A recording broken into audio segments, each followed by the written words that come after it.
그 사람의 하루는 이른 아침 6시부터 조용히 시작됩니다.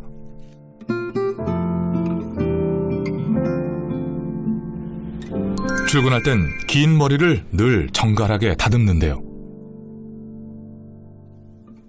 가족분들한테 보이는 예의 바른 모습을 보이기 위해서 머리를 묶고요. 두 번째로는 제사나 입간을 진행할 때 고인분의 모습이나 제사 음식에 저희 머리카락이 묻히지 않는 위생을 위해서 머리를 묶고 머리망을 착용하면서 일을 하고 있습니다. 그녀가 고인의 마지막 길을 배웅합니다. 안녕하세요. 26살 장례 지도사 5년차 성예린입니다. 장례 지도사는 고인분의 처음에 상담과 입간 그리고 화장, 마지막 장지 가시는 것까지 임종 후 3일간의 장례를 옆에서 같이 진행해 드리는 것을 장례 지도사의 일입니다. 성예린 씨의 일터는 남겨진 이들과 고인이 마지막 이별을 하는 장례식장입니다. 부산에서 유일하게 장례를 치르는 빈소와 화장시설이 함께 위치한 곳인데요. 여러분들 조금만 실례하겠습니다. 다 지나갑니다. 3일간의 장례를 마친 60여 명의 고인이 매일 이곳에서 고단한 육신을 내려놓고 한 줌의 재로 돌아갑니다.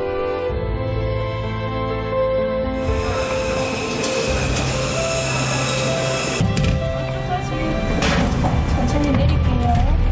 네, 됐습니다. 고인분 전화 맞으십니까? 이름을 확인하며 고인의 나이대를 짐작하기도 하는데요. 나이가 어리신 분들은 보통 돌아가신 이유가 안 좋은 이유로 많이 돌아가시기 때문에 가족분들이 도중에 이제 혼전을 하거나 그런 경우가 생길 수가 있어서 가족분들에 대한 감정이나 혹은 건강에 대한 부분에서 많은 걸 고려해 봐야 되고요. 이동하겠습니다. 화장로까지는 10여 미터. 이 짧은 거리를 가면서도 신경 써야 할 것이 많습니다. 공구를 하는 도중에 고인분 영정사진 들고 계시는 분이 얼마나 가는지 거리와 그리고 가족분들이 뒤에서 잘 따라오시는지 저희가 확인을 해야 되고요. 그리고 화장 들어오시는 입구에 멈춰 섰을 때 가족분들 인사하는 시간 다 드리고 26의 나이에 장례 지도사 5년차. 가까이 오세요. 간이에 손 올리시고요. 마지막으로 좋은 곳 가시라고 인사하시겠습니다.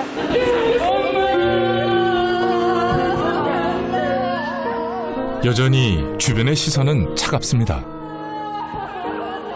장례식장에서 일을 한다 이러면 처음에 엄청 놀라세요. 여자가? 그러고 네 나이대에 굳이 왜? 더 좋은 일이 있는데. 보통은 이런 반응이셨어요. 네, 저는 솔직하게 기분이 좀 나빴어요. 네, 제가 생각하는 장례지도사는 굳이 그런 말을 들을 직업이 아니라고 생각했거든요. 그리고 제가 선택한 직업이고 저는 자신감을 가지고 일을 하고 있는데 네, 그렇게 얘기를 하시니까 네. 모시겠습니다.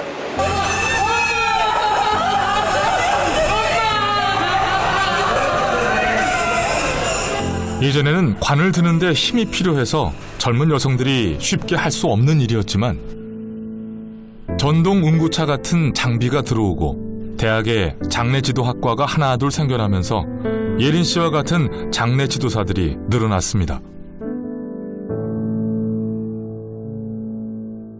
1200도씨에서 두어 시간. 고인이 한 줌의 재로 돌아가는데 필요한 시간입니다.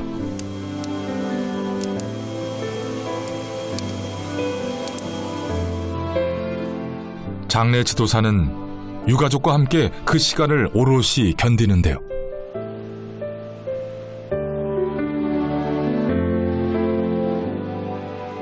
가족분하고 벽면 하나를 두고 기다리는 공간이기 때문에 먼저 들리는 거는 가족분 울음소리가 먼저 들려요. 제일 마음이 아프고 처음에는 좀 죽음이란 게 굉장히 무겁고 무서웠었거든요. 네.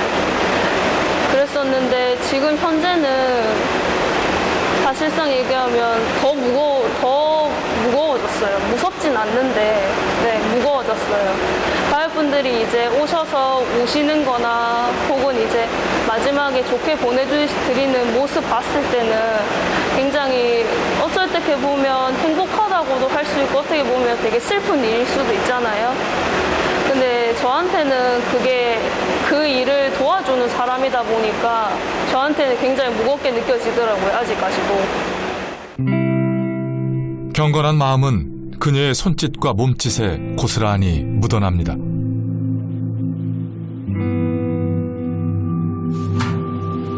공고를 진행하겠습니다.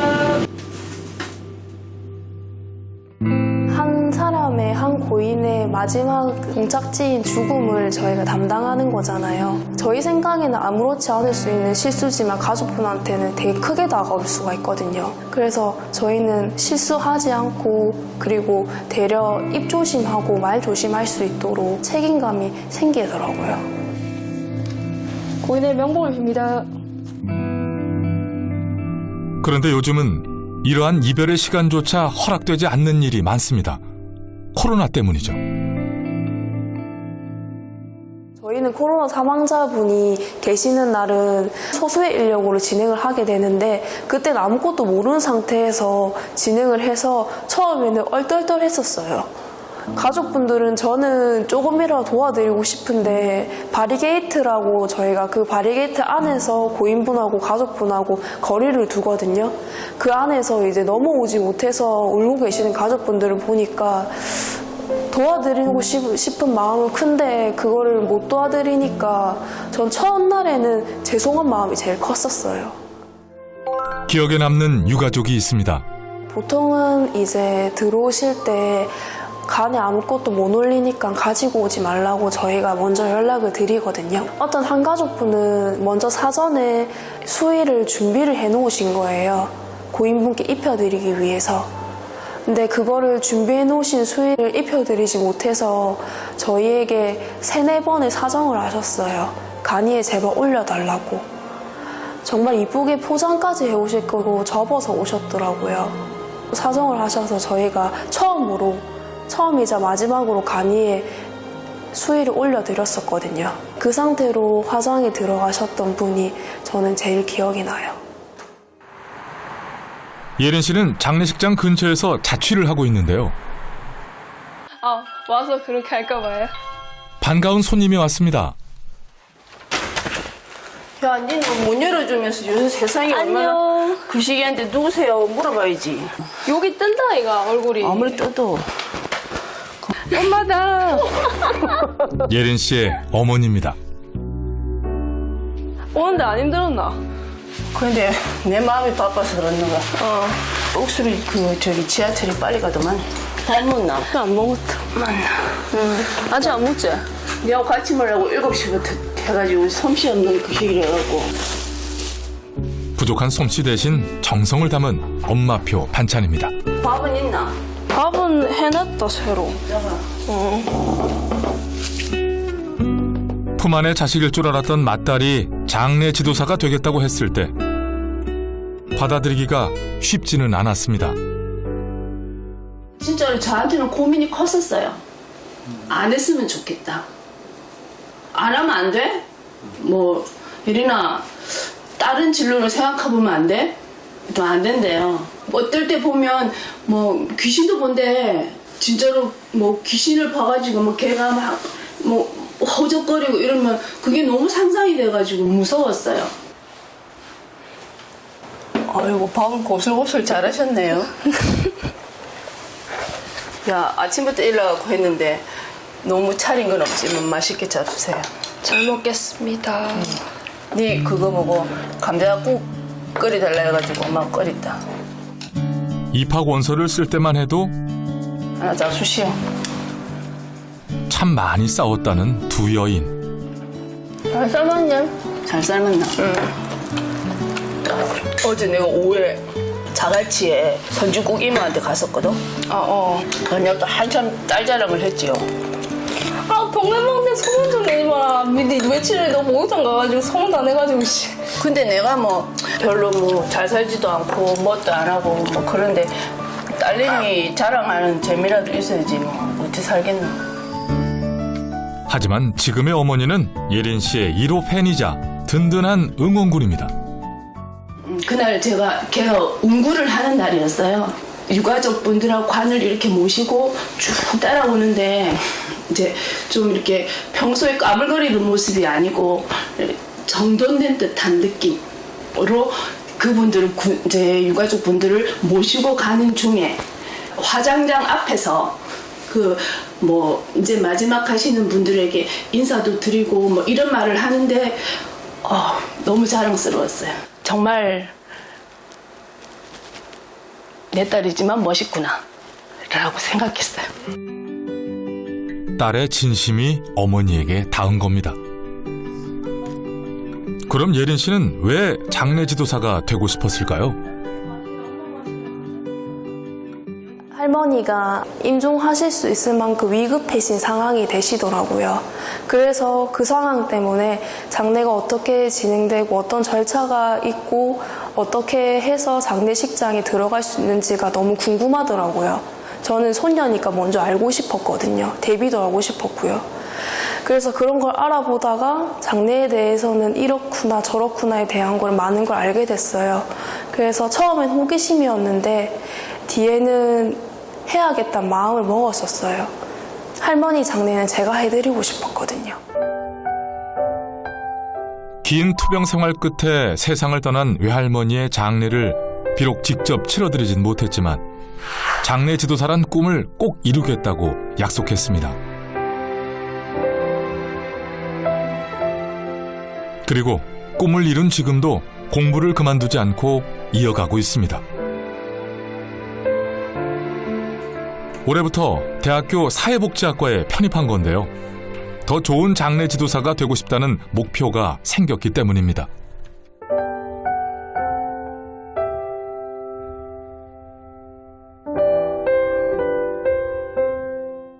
유가족분들 상담 진행하시거나 유가족분들이 어떤 식으로 이렇게 마음을 좀 치료를 해줄 수 있는 심리치료도 조금 병행을 할 수 있다고 말을 들어서 조금 더 가족분들 마음 헤아릴 수 있는 그런 장례 지도사가 되고 싶어서 공부를 진행하게 됐습니다.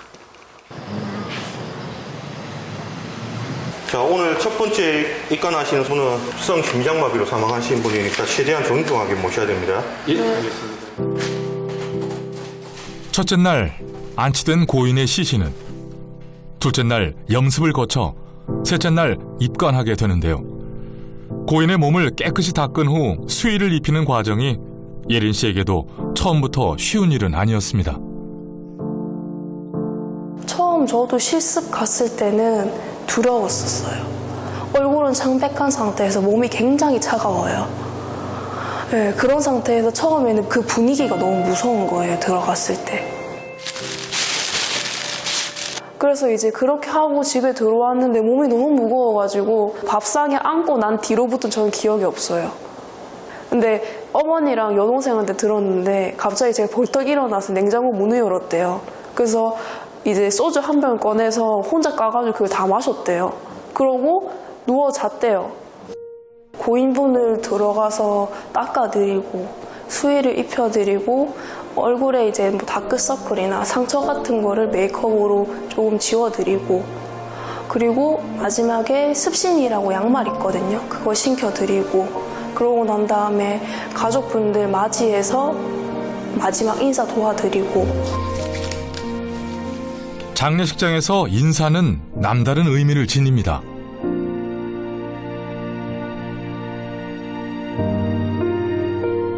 우리가 세상에 올 때 태어날 때를 정할 수 없는 것처럼 떠나갈 날도 고를 수 없습니다. 갑자기 찾아온 이별에 그저 후회가 남지 않도록 최선을 다해 마지막 인사를 할 수밖에요.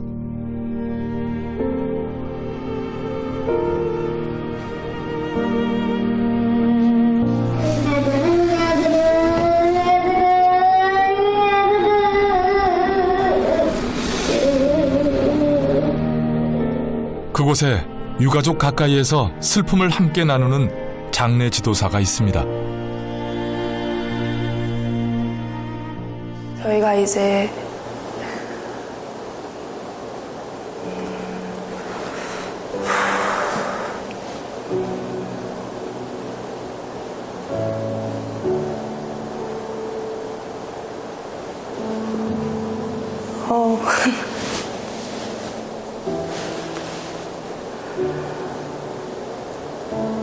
많이 우세요.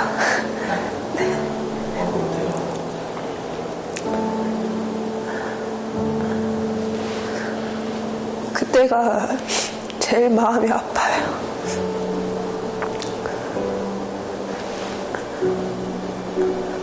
제일 정면으로 가족분들 얼굴을 볼 때니까 우시는 모습이 바로 보이니까 그때가 제일 마음이 좀 아프더라고요.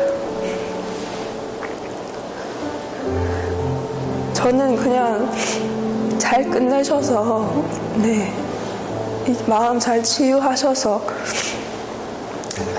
조심히 잘 가셨으면 좋겠어요. 그 무게를 감당하는 것이 버거울 때도 있지만 후회는 없습니다. 이제는 감정 컨트롤하는 게 방법이 좀 생겼어요. 예전에는 울음 참으려고 하면 항상 하늘을 봤었거든요. 네, 그러면 좀 덜 나더라고요. 근데 요즘에는 나보다 더 힘든 거는 가족분이라고 생각을 하니까 조금씩 괜찮아지더라고요. 지금은 한 번씩 빼고는 괜찮아요. 사랑하는 이를 떠나보내는 길목에서 유가족의 슬픔을 덜어주기 위해 예린 씨는 오늘도 그곳에 있습니다.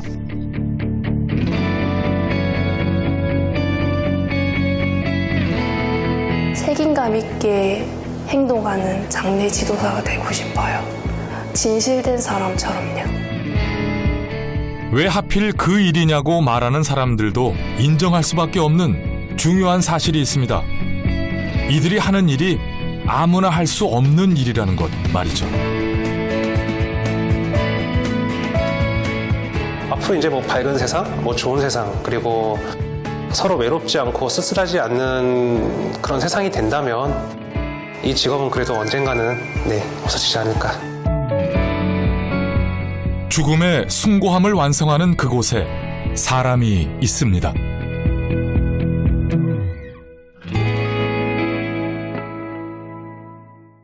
여기서 멈춰있지만 그곳은 네 자리가 아냐. 그대로 일어나 멀리 날아가기를. 얼마나 오래 지날지 시간은